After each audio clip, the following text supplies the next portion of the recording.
అంటే సిలికా నెల్లూరు జిల్లా lease holders అందరినీ ఫోర్స్ చేసి వాళ్ళు చెప్పిన రేటుకి వీళ్ళు చెప్పిన రేటుకే మొనోపలి ప్రకారం వాళ్ళకే అప్పచెప్పాలి. 20 మంది లీజెస్ ఉంటే వాళ్ళందరూ కూడా ఒక స్లేవ్స్ మారిగా తయారు చేసి వీళ్ళకే అమ్మే వ్యవస్థను తీసుకొచ్చారు. బై ఫోర్స్ నువ్వు ఇంతకు ఇవ్వాలి, ఇవ్వకపోతే క్యాన్సిల్ చేస్తాం, వాళ్ళు మొత్తం చేసే పరిస్థితికి వచ్చారు.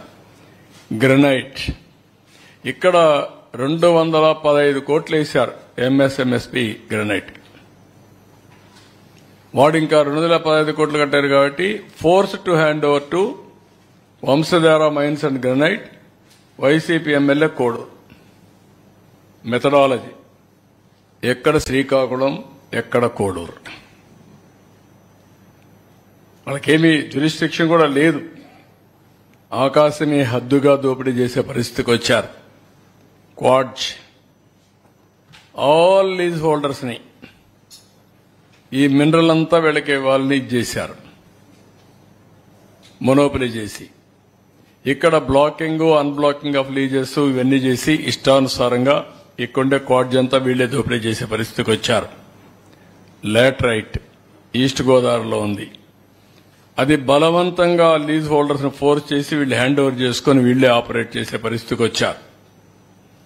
వీళ్ళ సిమెంట్ ఫ్యాక్టరీకే సప్లై చేసుకోవడం, వాళ్ళ లారీలు మాత్రం అక్కడికి వెళ్లడం, వాళ్ళు అసలు ఓనర్స్ ఎవడో లేకుండా చేసేయడం, ఇవన్నీ కూడా చేసే పరిస్థితికి వచ్చారు. నెక్స్ట్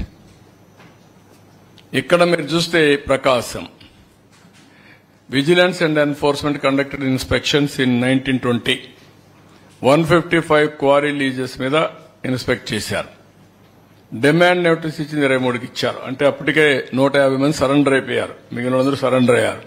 23 మందికి 614 కోట్లు వేశారు. 614 కోట్లు వేసి వాళ్ళందరికీ ఆప్షన్ లేదు, షట్ డౌన్ చేసుకునే పరిస్థితి తీసుకొచ్చారు. ఆపరేషన్స్ అన్ని మూసేసుకునే పరిస్థితికి వచ్చారు. ఇంకొక పక్కన మీరు చూస్తే Chittoor district targeted inspections for carried. ఇందులో కూడా black granite leases in Chittoor district 248 కోట్లు పెనాల్టీ వేశారు వెంకటసాయి అండ్ లీజ్ హోల్డర్స్ పైన. వాళ్ళు హైకోర్టు పోయి ఏదో అది అంతవరకు కాపాడుకున్నారు, మళ్ళా కేసులు పెడతారు కాబట్టి అంతవరకు కాపాడుకున్నారు. ఇంకో పక్క సరస్వతి పవర్, వీళ్ళకి మాత్రం వీళ్ళ own factory lime stone lease అయిపోయింది, 5 ఏళ్లలో చేయలేదు, క్యాన్సిల్ చేశాం 2014లో. వీళ్ళు వస్తానే ఏజీ పోయి వాళ్లతో కొల్లుడై ఆర్గ్యుమెంట్స్ లో మేనేజ్ చేసి మళ్లా రివైవ్ చేశారు. ఆ క్యాన్సిలేషన్ ఆర్డర్ని రివైవ్ చేసుకున్నారు సొంతానికి మాత్రం.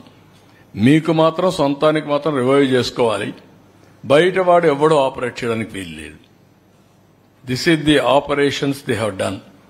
ఇంకొక పక్క ఈశ్వరాపురం కాలర్ గ్రనైట్ చిత్తూరులో జూన్ 21, ఇవన్నీ కూడా మీరు చూస్తే 5 అప్లికేషన్స్ ఇష్టానుసారంగా ఓవర్లుక్ చేసి ప్రియారిటీ అన్ని మంత్రికి కావాలి. 28 అర్లియర్ అప్లికేషన్స్ అన్ని వైలేట్ చేసి మంత్రికి కావలసిన వాళ్ళకి వాళ్ళ బంధువులకు వాళ్ళకి లైసెన్స్ ఇచ్చేశాడు, లీజులు ఇచ్చుకునే పరిస్థితికి వచ్చారు. అంటే 1-2 కాదు, ఏది చూసినా వైలేషన్, దౌర్జన్యం.